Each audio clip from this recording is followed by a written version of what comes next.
describe the Persian Air Force One. Oh, cool. First time, When? 20 years ago. Who was the president? Good job. George Bush. Do it again. I was the Air Force One.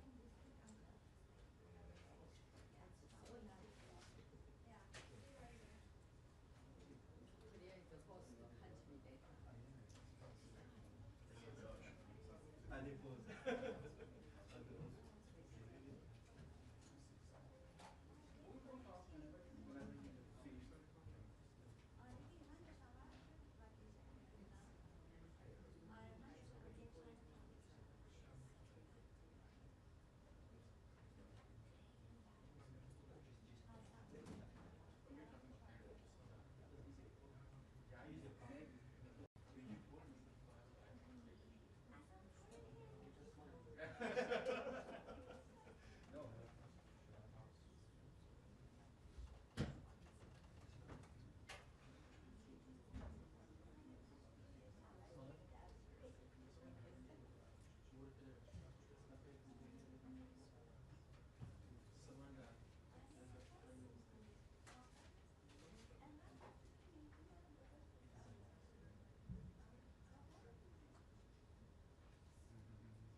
Is het de first time you done it?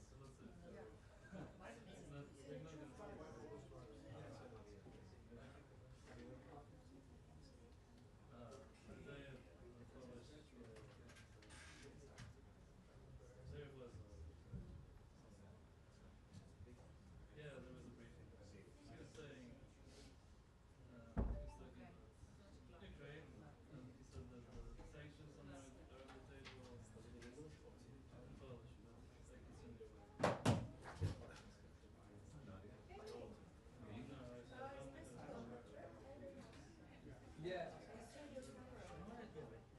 So, the last trip.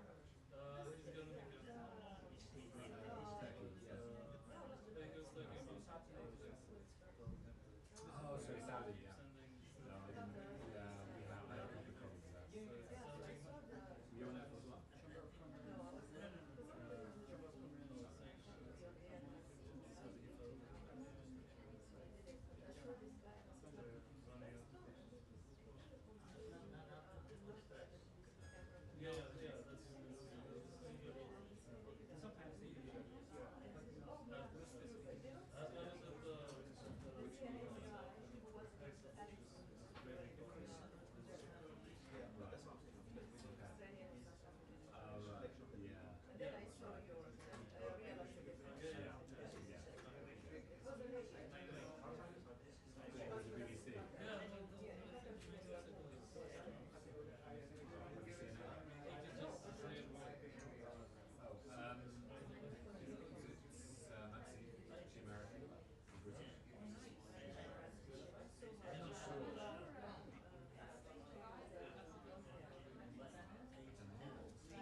Well, he's kind of said like, oh yeah, Canada's free and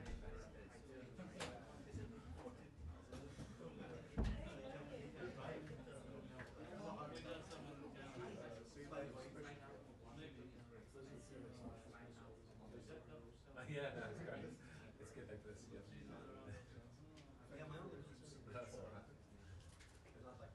Well, at one point, I got really this one, and I just had yours. I said to Sean, like, where's mine?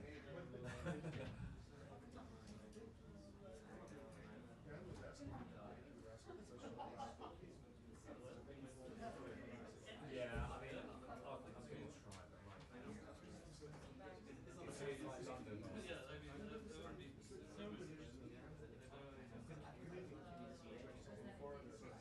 he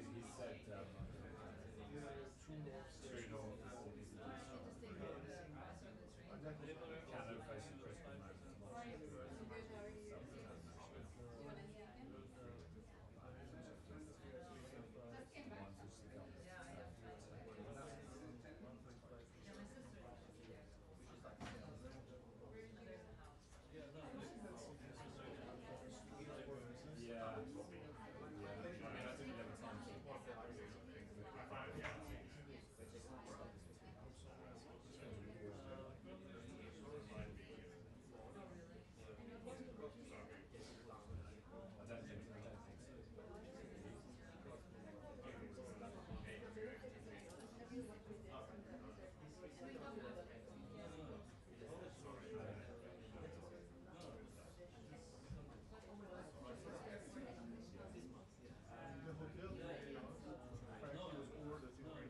Yeah, just this, yeah. Sure.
Oh, I understand. I understand. Please, please, yeah. Thank you so much.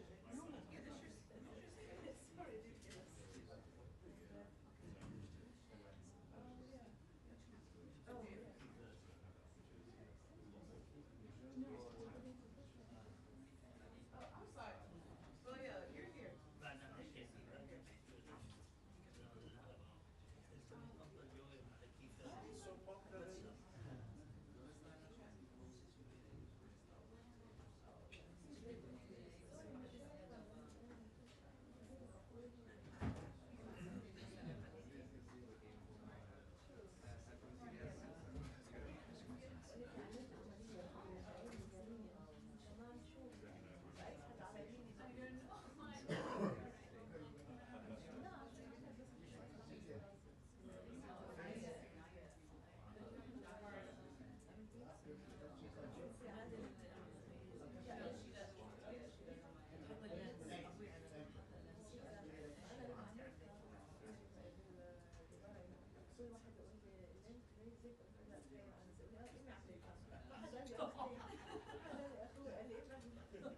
لأنه التكنولوجيا مش جديدة بس غريب إنه التكنولوجيا مش جديدة بس ما بيطلعوش. بس كيف حاسة؟ ما بشوف انا من الناس اللي عندي صارت مضاعفات فانا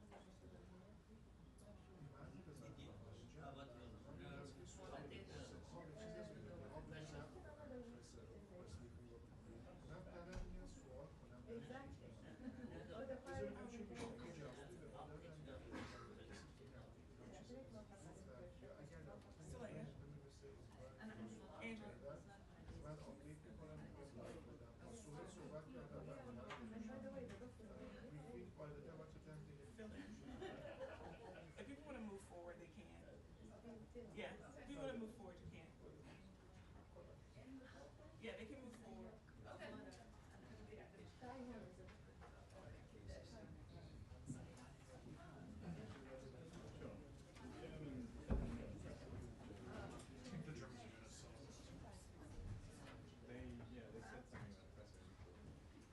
Yeah, I think they wanted it to be in the video.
Thank you very much. Thank you very much.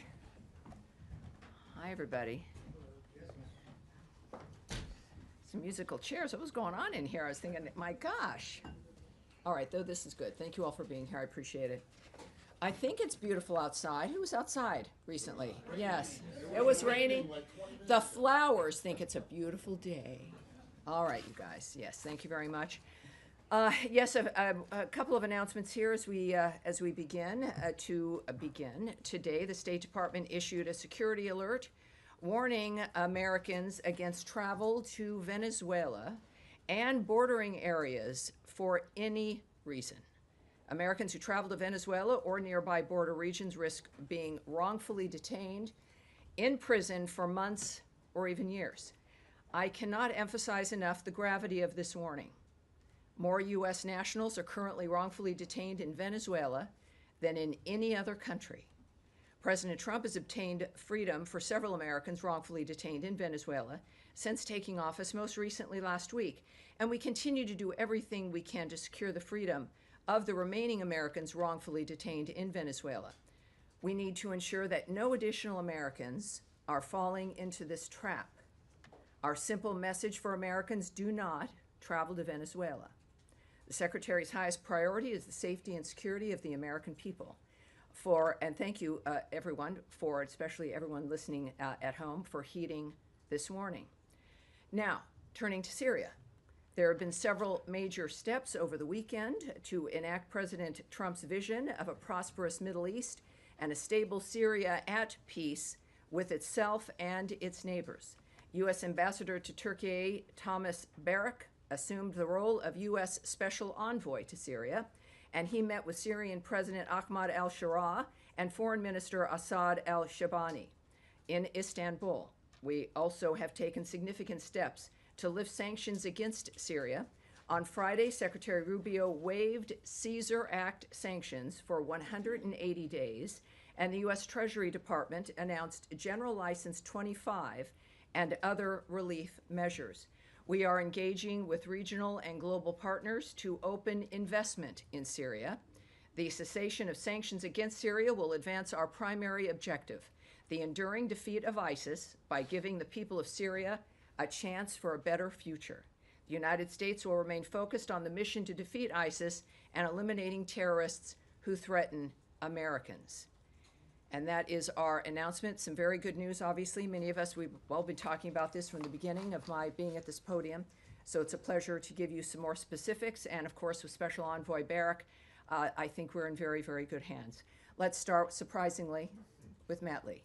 Thank you, Tammy. I want to ask about Gaza, but do you know off the top of your head, or is it written down someplace, how many Americans are currently designated as wrongfully detained in Venezuela? Yes, those are numbers that we will not share. That's a dynamic that we consider, of course, an important diplomatic dynamic as well as a national security dynamic. So no, I won't be giving you those numbers. All right. On Gaza, yes. What is the situation there, as you understand it, with the GHF and their first shipment or shipments? Yes. Well, last week we knew there were some numbers. We weren't able to give everybody some specific numbers, but I have some additional numbers for you as well. We have great news to report out of Gaza. I like being able to be asked about it, and we can talk about the numbers that are going in. The Gaza Humanitarian Foundation, under the humanitarian principles of independence and impartiality, has commenced providing life-saving aid to the people of Gaza who desperately need it.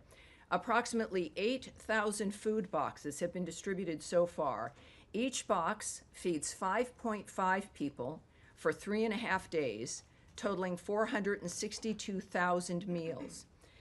And so those are the kinds of numbers, I think, as we're looking at what's important in moving that kind of aid through the area. Right, but there was apparently some incidents today involving potentially shots being, well, at least warning shots being fired and hundreds Well, yes, Hamas still has weapons. Hamas is in a situation here where all of this could have stopped, of course, if they had released the hostages and put down their weapons, but they refused to do so. They've also rejected ceasefires. So that's without confirming what might be gossip or single reports, The fact of the matter is, Hamas has been opposed to this dynamic. They have attempted to stop the aid movement through Gaza to these distribution centers. They have failed, but they certainly tried. The bottom line is, the real story here is that the aid is moving through, and in that kind of environment, it's not surprising that there might be a few issues involved, but the good news is that those seeking to get aid to the people of Gaza, which is not Hamas, have succeeded. And last one, really briefly. Yes. I won't take up any more time, but my understanding That's is what I'm that the hearing. administration is not particularly happy with the position that the UN and its agencies have taken with regard to these shipments. Is that correct? Well, it is. From the very beginning, I'd mentioned and we had heard about the resistance by certain NGOs and the UN. It is unfortunate because the issue here is getting aid to Gazans. And then suddenly it moves into complaints about style or the nature of who's doing it, or elements of administration and being opposed to getting food and aid, as we've demonstrated here, is happening and will continue to happen because someone might feel left out, is, I think, the height of hypocrisy. So the bottom line is that clearly people who care about the nature of solving this problem are taking action and moving it forward, and that's what counts. That's what matters. Yes, Andrea. Yes, ma'am. Cindy McCain of the World Food Program was on CBS yesterday with a very different narrative, and we are hearing from the ground today from our reporters and producers and camera crews that this incident was very serious, that it was not Hamas related.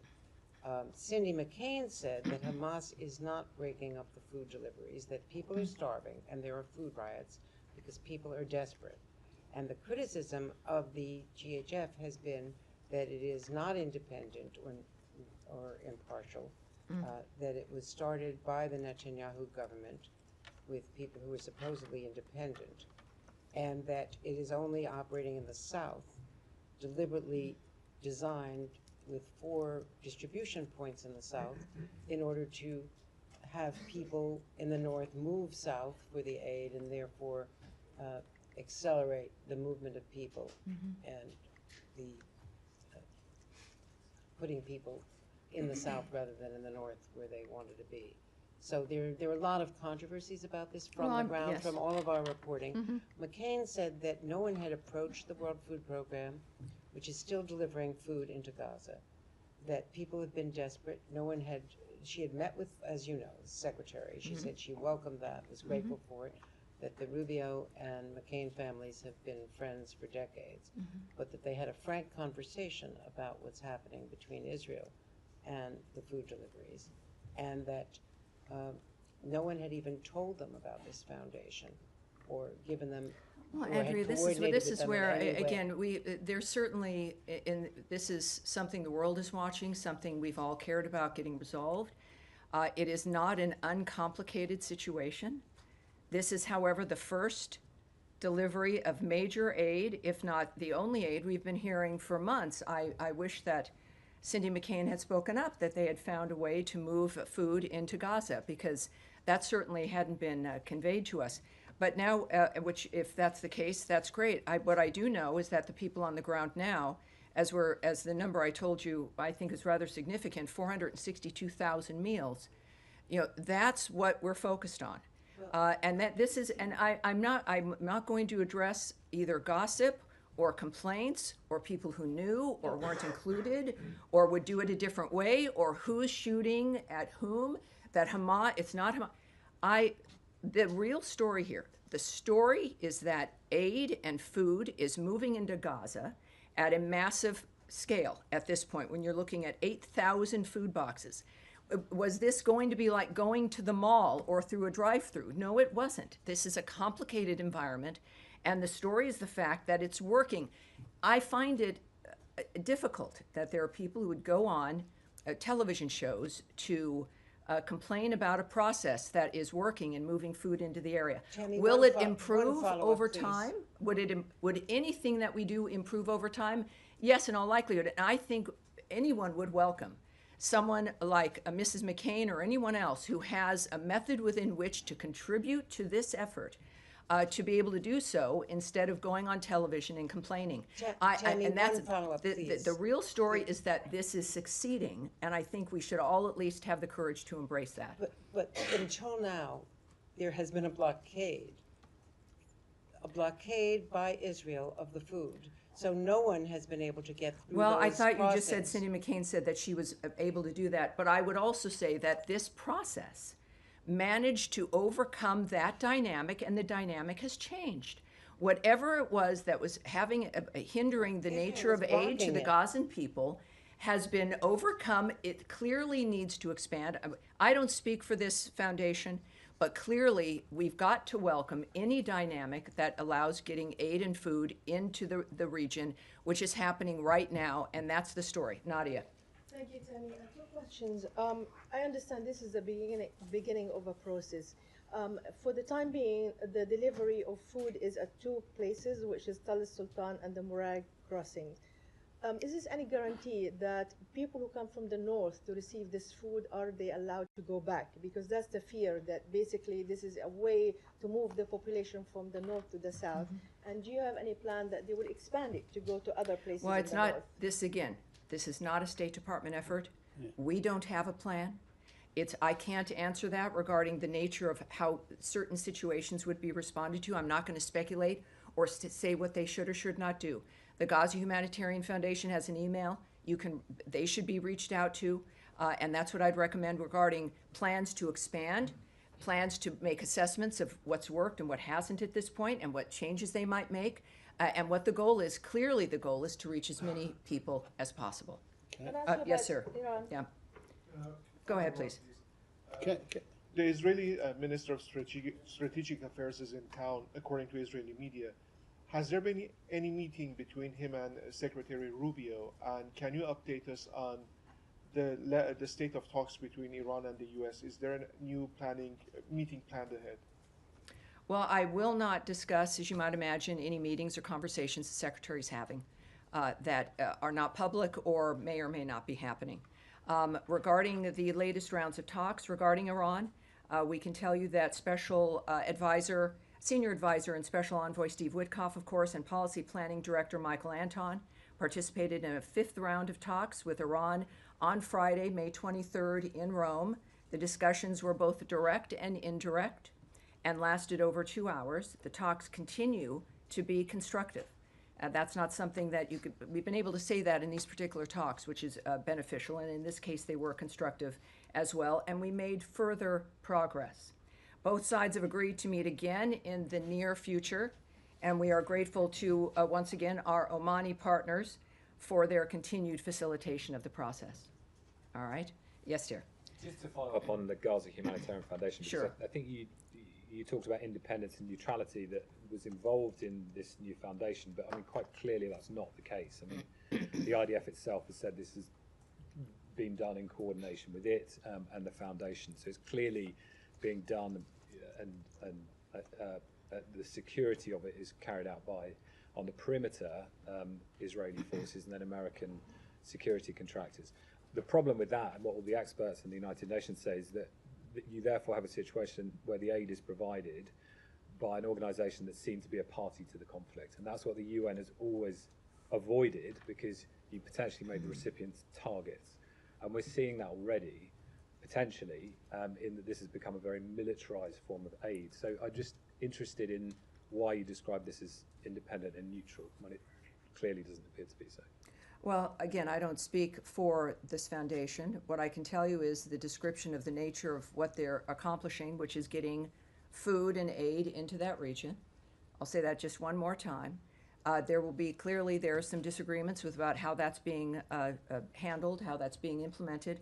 But I think that most of us would agree that this is good news, that it, in any other mechanism, under any other expectation, was not able to accomplish this. So it's just that there was another mechanism that was able to accomplish this and more. Well, you know, the when United we have, Nations, you're right, we did have a really good mechanism. It was called a ceasefire, which Hamas broke. And it is a ceasefire and a plan that had been operating and offered, which they continually refused to accept, continued to hold hostages, as they still continue to not just hold hostages, but the bodies of the people that they've murdered. And they've refused to do the one thing that could stop this in a moment. They've refused. So we did. We had, it was a ceasefire, and Special Envoy Witkoff, very successful. And Hamas decided, well, that was just too much of that. So the real story here is that there's food aid going in. There will be people, of course, who will look at some of the details and not like it. But then I think it shows us the priorities of certain individuals when it comes to, at first it was, let's get these people fed, and now it's seems to be something else in the meantime. Yes, sir, go ahead. Yes. Wait, no, sir. Oh, I'm sorry. I don't know who's speaking, but go ahead. Thank you, Tammy. Last week I asked you a question about the deals signed between the Kurdistan region government and two U.S. firms. You know what? We need to turn his microphone up, and you've got to keep your head up. I'll repeat the question. Keep your head up. Last week I asked you a question about the recent deals signed between the Kurdistan region government and two U.S. firms, the nature deals. And you encouraged Baghdad to work with Erbil to resolve the issues. But this week, the Iraqi oil ministry has filed lawsuits against the two deals with the American firms.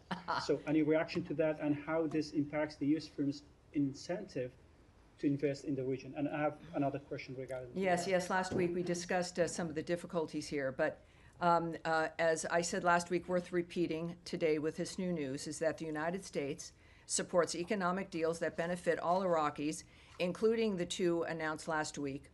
We encourage Baghdad and Erbil to work together to expand domestic gas production as soon as possible. These types of economic partnerships will benefit both the American and Iraqi peoples and help Iraq move toward energy independence.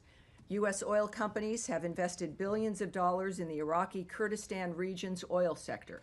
We hope to see additional investment from U.S. oil companies throughout Iraq. We know, of course, last week, Secretary of State Marco Rubio met with Iraqi Kurdistan Regional Government Prime Minister Mansour Barzani in Washington, also on Friday, May 23rd, a busy day here. Secretary Rubio and Prime Minister Barzani discussed opportunities to further increase trade and investment between the United States and the Iraqi Kurdistan region. The Secretary commended the Prime Minister for finalizing deals with U.S. companies to expand natural gas production in the IKR, which will help Iraq move toward energy independence. The Secretary and Prime Minister discussed their mutual interests in protecting the rights of religious and ethnic minorities in Iraq and Syria. The Secretary also reaffirmed U.S. support for a strong and resilient IKR as a foundational pillar of the relationship between that the United States enjoys with Iraq. We also believe that U.S. and Iraqi interests are best served by having a strong, resilient Iraqi Kurdistan region within a sovereign and prosperous federal Iraq, and we continue to support U.S. companies doing business in all of Iraq, including trade and investment between the United States and the IKR. As far as the nature of the lawsuits, it's, again, obviously we are looking forward to continuing these kinds of deals. We expect these kinds of deals to flourish and expect and would hope that they would be facilitated. But it's, again, we've got to underscore the importance of an independent and energy independent region, and this is one way that we're going to be able to do it. And another question on Iraq. Sure. Yeah, in separate issue.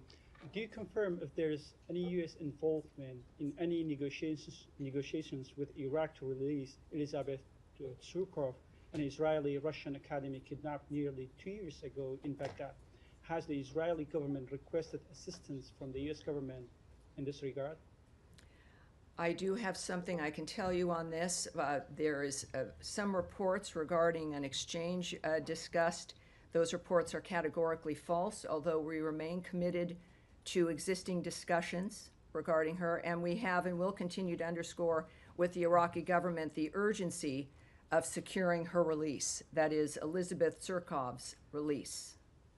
All right, yes. Two questions. Today in Turkey, Foreign Minister Lavrov suggested there was some sort of prisoner exchange deal between Presidents Putin and Trump. Is there any light you can shed onto that? No, there's nothing. I have nothing to report to you about that. Not at all. Separately, there's reporting that the administration may require all foreign students to undergo social media vetting and that embassies and consulates are pausing interviews for new student visas, according to a cable from Secretary Rubio. Is that accurate, and do you have any other information? Well, if you're discussing that, that's something that has not been discussed publicly. It would have to be leaked material if it exists. What I can remind everyone of, which we've discussed for months here, is that we use every tool in our tool chest to vet anyone coming in who wants to come into this country, and in order to do so, it has to apply for a visa to gain access to our nation. So every sovereign country has a right to know who's trying to come in, why they want to come in, who they are, what they've been doing, and at least hopefully within that framework, determine what they will be doing while they're here. So that's nothing new, and we will continue to use every tool we can to assess who it is that's coming here, whether they are students or otherwise. All right. Yes, go ahead. Can I switch to Russia, Tammy? After the Istanbul talks, Secretary Rubio said he didn't believe they were a waste of time because the Russians were going to be putting forward this proposal for potential ceasefire and end to the war. The Russians still have not given the U.S. that proposal, so do you still believe that this wasn't a waste of time? And when is the U.S. going to actually levy these sanctions that have been warned about and perhaps walk away from negotiations? Well, you've seen, I'm sure, President Trump's tweets. Yes. He is the one who recently spoke directly to President Putin and is the one whose vision of diplomacy, of getting these wars to stop across the globe, but certainly that one can be arranged. He's been very optimistic, he has. And as we've seen over the last few days, including this morning, the president has been very blunt about his opinion about President Putin. What I can say is that also, by the way, which has generated, I think, the president's ire and all of our extreme concern, are the attacks resulting in civilian casualties in Ukraine. The president has said many times this has to stop. We are monitoring reports that this weekend's airstrikes by Russia constituted the largest aerial assault on Ukraine since the start of the war. Obviously, our thoughts, prayers, and awareness sits with the victims and their families. We are calling for restraint and urge all parties to avoid further escalation. We continue to support direct talks between Russia and Ukraine. The president supports any mechanism that leads to a just, durable, and lasting peace. Any mechanism. There is no military solution to the Russia-Ukraine conflict, and a diplomatic solution is necessary. I will, for those who did not see the president's statement indicating the extremity of his concern from last night, just as the top, I've always had a very good relationship with Vladimir Putin of Russia, but something has happened to him. He is needlessly killing a lot of people, and I'm not just talking about soldiers. Missiles and drones are being shot into cities in Ukraine for no reason whatsoever. And that goes on, and that's from his Truth Social account. And this morning, he noted, what Vladimir Putin does not realize is that if it weren't for me, lots of really, really bad things would have already happened in Russia, and I mean really bad. He's playing with fire. Sorry, Yes. one quick follow-up, Tammy. The Germans say the U.S. has lifted all of its restrictions on the use of long-range weapons. Can you confirm that, and when was that I'm not going to taken? discuss that. No, I'm not going to confirm that. Yes. Thanks, Tammy. On that memorandum for peace that Russia's supposed to be coming up with, was there a timeline ever set for when Russia needed to hand that over? Do you see this as a delay tactic, stalling direct talks? Well, I can't speak to what if there was what the agreement would have been if there was a timeline. I can't share that information. I think clearly you should look to the president's sentiment that he's made very public as to indicate whether or not he's satisfied with what they've done. Yes, sir, in the back. Let me follow up on that question. Get your reaction to Russia's response to the president's tweet, calling it "quote unquote" emotional. Oh, yes. Well, I'm not going to speak about the president's emotions, but I think one reason why he was elected with a mandate last year is that we can all relate to him. He's transparent. He's doing something he cares passionately about. He knows what he wants to accomplish. He inherited a world that was on fire and is determined to stop those things We've heard his remarks about all of this, clearly indicating a personal interest in the nature of what is occurring. And I think that that's what we all appreciate about him.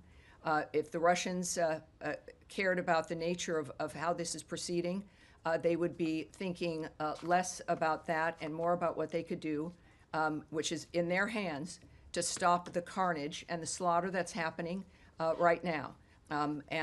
So it's, I think, pretty clear where both sides are at this point. And given the president's public frustration of Putin, is it fair to expect some immediate policy adjustment?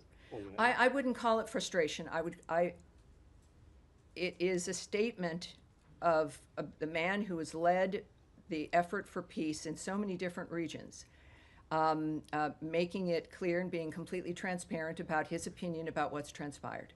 And I think that is something Russia should take seriously. Americans certainly do. And there are, as I've mentioned last week, that there are many different things that the president has at his disposal to make sure that our position is felt and that can be used to make an impact to stop this carnage. Yeah, yes, sir. King Charles has been speaking to the Canadian Parliament in the last few hours, saying that Canada faces another critical moment and is determined to protect democracy, self-determination, freedom. The true North is indeed strong and free, and that's being seen by many as a clear endorsement of Canada's sovereignty, a rejection of the idea of it being the 51st state. Do you endorse his sentiments?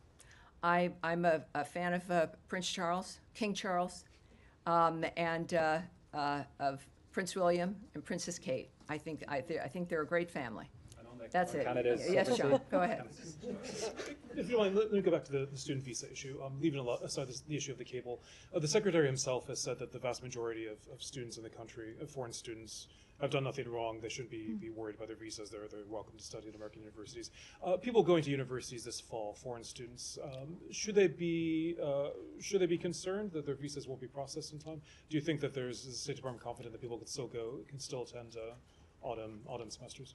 Well, this is every dynamic, and again, we don't speak about individual visa cases. We don't speak about the nature of the choices made about individuals. We do know, though, that we take very seriously the process of vetting who it is that comes into the country, and we're going to continue to do that. We're going to continue to vet, and we continue to have an interest. And again, whether they be student or if you're a tourist who needs a visa or whoever you are, we're going to be looking at you. I think why it seems to be such a controversial thing that's going on, but it shouldn't be. And every nation should take seriously and does who's coming in. So if you're going to be applying for a visa, follow the normal process, the normal steps, expect to be looked at, and we go on from there. And processing delays, do you expect students applying now to Again, I can't speak to their individual experiences, but of course, it seems like the nature of the reaction to this is that, but I can't, we've always vetted people trying to come in. We've always looked at visas seriously. It's why we have a visa, so that you can stop and look at someone. So I can't speak about what the individual experience will be, but the fact is that everyone knows that it's a reminder, certainly, that we're taking it seriously. Yes, go ahead, certainly. And you just said it, there is a vetting process for anybody who's coming in the country, but what is different now? Is there a new criteria, a new mechanism? What's different? Well, yes, we in addition to not discussing, for privacy reasons and a whole host of other reasons, discussing individual visa processes with an individual, but we also don't talk about the methods. We're not going to lay out here with the media the nature of the steps that are taken, the methods that we use. That would seem to be a little bit counterproductive, perhaps. But it is a goal, as stated by the President and Secretary Rubio, to make sure that people who are here and understand what the law is, that they don't have any criminal intent, that they are going to be contributors to the experience here, however short or long their stay is. And so the details of which I won't reveal, but it's one that will hopefully achieve our understanding of who deserves to visit this country and who does not. And just on Gaza, if I may. Of course. There were, to say it mildly, there were some challenges today delivering the aid parcels to Gaza. Do you, if there are more challenges of this sort, or if these challenges intensify, what do you expect? Is there a plan B? Does it stop? You Does it... contact the Gaza Humanitarian Foundation. I know it can be, it's difficult in that this is something that we've all hoped for and have wanted to help see succeed. But the fact is, this is not a State Department project or effort. So we're not in a position to make that declaration and even really speculating. The people who've done this clearly want to do it. They want it to succeed. And I think addressing this with them might be very useful. Yes, Saeed. Thank you. Thank you very much. Just how can one contact the Gaza Humanitarian Foundation? This seems to be the gripe. I don't think United anyone would Nations. appreciate it if I gave out an email right here from the podium. I think there's a thing called the internet, and you can type them in, and you will get an email address. There's a lot of you, I think most of you are reporters. I think a number of you understand research and the typing in of the interweb tubes, which will give you that information, sir. Okay, just a quick follow-up Yes. on 2 points.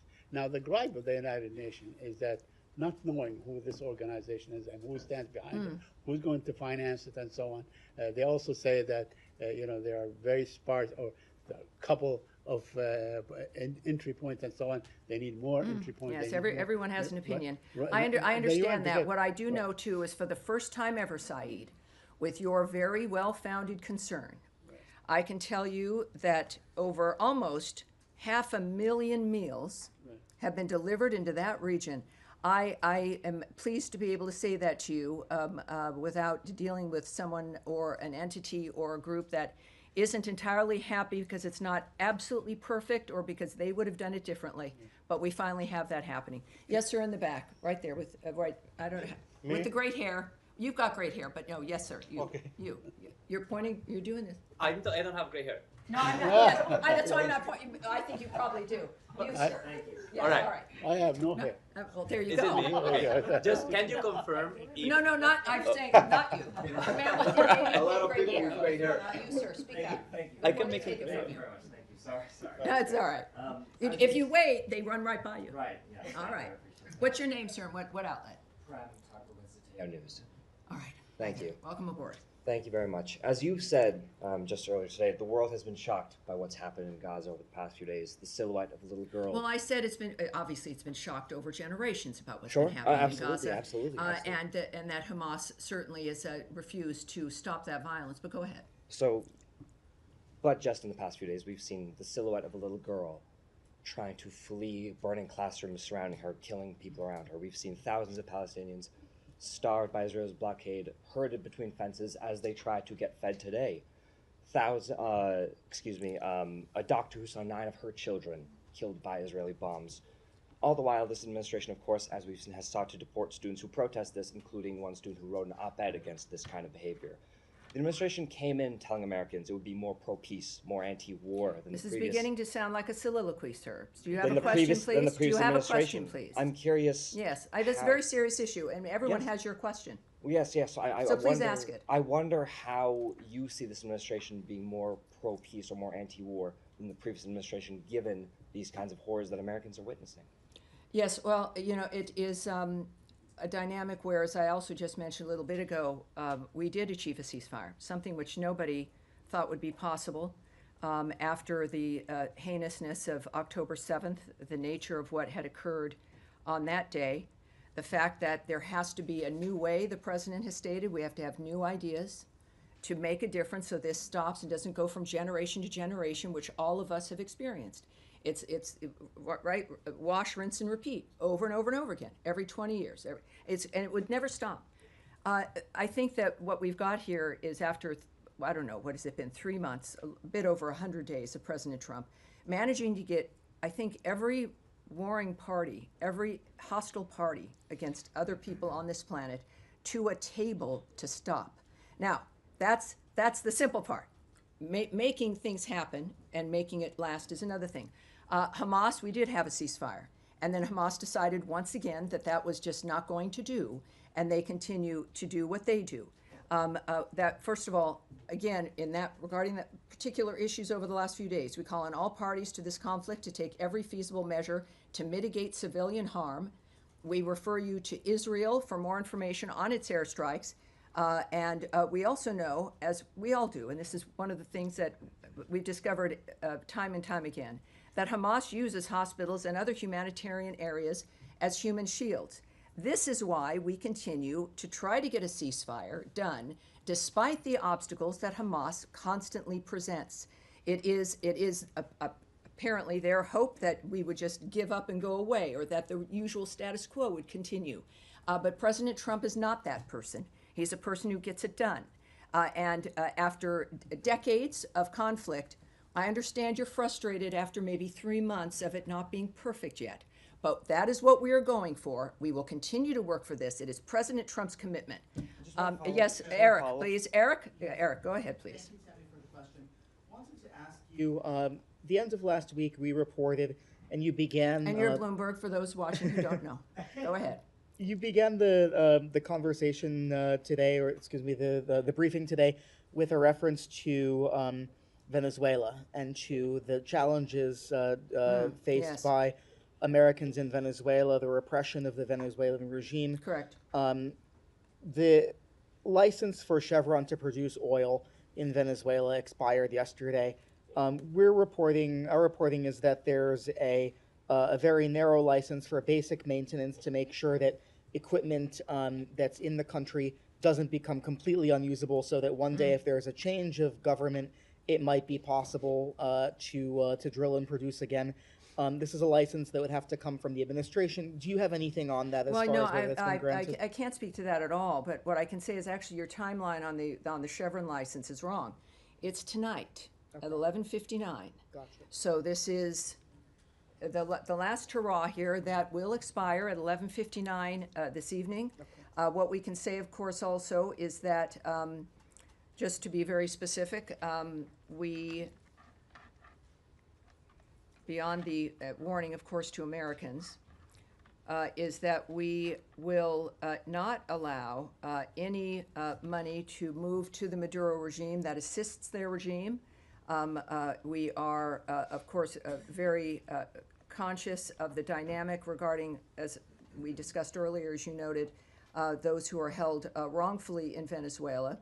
But we also are going to make sure that, as the Secretary made clear last week, that this license expires. That, of course, is going to be felt. And we also know that the instructions, the President's instructions to Secretary Rubio, that he took steps, of course, to terminate all Biden-era oil and gas licenses that benefited Maduro's regime and lined the pockets of his cronies. We are going to continue to deny any funding of the Maduro regime that it uses to oppress the Venezuelan people. So I hope that answers both of those questions. Yes, sir. Thank you. Specifically because tomorrow Germany's foreign minister is going to be here and meeting with the secretary. Germany's government has kind of shifted quite a lot in the last few days on their position of support for Israel. They've been, alongside the US, one of the main backers of Israel in this war, and now they're saying, the Chancellor saying that the war in Gaza is no longer justified by the need to fight Hamas. So it seems like whatever coalition was left of countries, including the US, backing Israel seems to be getting smaller. Are you concerned that there's even less international support for Israel?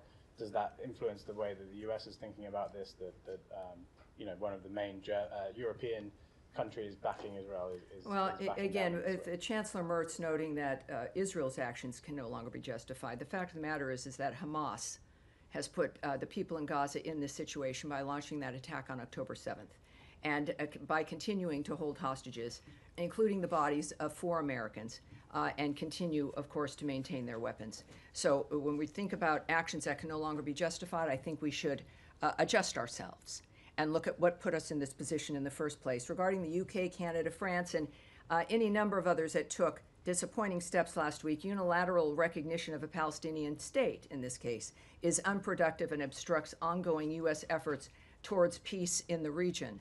And I think that there's a clear line that has been drawn by President Trump, which again definitely disturbs the status quo, which is that there has to be peace, not just for 6 months, not because there's been a deal made for a year, that this has to be enduring. The entire framework has to change. He's not kidding. He's not kidding, because otherwise, in 5 years or sooner, someone will be in your position, someone else will definitely be in my position, having the same conversation. We can't allow that to continue. That is President Trump's understanding and vision of the change that needs to occur. And the fact is that the status quo does seem to be perhaps the easier thing to maintain, but it's not the one that's going to save lives. All right, yes, there, right there. Go ahead, speak up. Yeah. Thank you, Tammy. President Gustavo What? No, excuse me, sir. I'm sorry. Yes, that will get you not called on, because you can tell I'm not looking at you. Go ahead, sir, please. Yeah, I have two questions. The first one is about Russia and Ukraine. We're seeing the Secretary of State several times saying that the U.S. are closing to stepping back in different ways, and we know the U.S. did play several cards. So what can we expect if this is happening? It means providing more weapons to Ukraine in order to leverage with the Russian, or just it means doing nothing? Well, President Trump and Secretary Rubio have said multiple times that this is not a war that can be solved through the military and through violence, that it has to be done diplomatically. At the same time, you've heard President Trump note that there has to be direct talks between the parties, direct talks between Russia and Ukraine. Also, President Rubio's comments now for weeks that unless there was progress, that our approach would change, not our support for ceasefire or helping to achieve it, but the issue of mediating might adjust. As of right now, of course, there's a lot that's in flux, and President Putin is getting a sense of President Trump's anger at the nature of what's transpiring. But I think that it's clear that both parties need to begin to look at this situation in a direct way with each other to make the difference at this point. Can I go follow up? On Gaza and Israel, is there a limit to President Trump patience, let's say, or he will? I'm sure there is. Keep letting Prime Minister Netanyahu doing what he's doing in Gaza, or President Trump at a certain point will say, stop. Well, if you see President Trump, you could ask him directly that. I'm not going to presume. I know I'm not going to presume President Trump's frame of mind about what he's willing to do or won't do. This is a man who's serious about getting a situation finished, of getting a deal done, of ending the situation which he is clearly confident it can end. My assessment of what he would do, he's him for a reason, and I'm not him. The last thing I think any of us want to do is second guess the president, certainly in this case, President Trump. He's also a human being, even though sometimes, he does more than what the average human being can do. But I feel that, as we've seen today with Putin, that there is a point that he looks at things differently. And how that manifests, just like with everything else in this administration, it will happen quickly. And that's what I've got for you today. Thank you, everyone. Thank you, and I'll see you on Thursday. Happy ending of the Chevron license day. Happy ending. All right. Thank you. Thank you. All right. That's it. Thank you.